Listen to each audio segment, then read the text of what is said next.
È stato un fulmine a ciel sereno, come no, si è soliti dire, per cui anch'io sono rimasto di fronte a questa vicenda.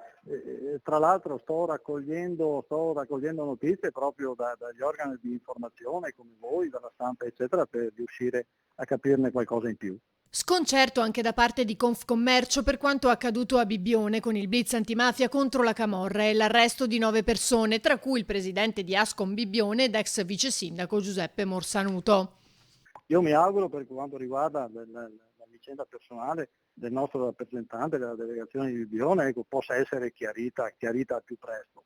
Dichiaro è però che come associazione da sempre su tutto il territorio, insomma, noi facciamo della battaglia contro l'illegalità, contro le infiltrazioni malavitose nel mondo del commercio, la nostra battaglia quotidiana, per cui i primi a voler far chiarezza sulla questione siamo noi. A tal proposito mi sono messo a disposizione come associazione a disposizione delle forze dell'ordine perché la vicenda va chiarita assolutamente. È chiaro che posso confermare la completa estraneità della nostra associazione di Confcommercio sulla vicenda, però va assolutamente fatto chiarezza su una vicenda che, ripeto, mi trovo basito.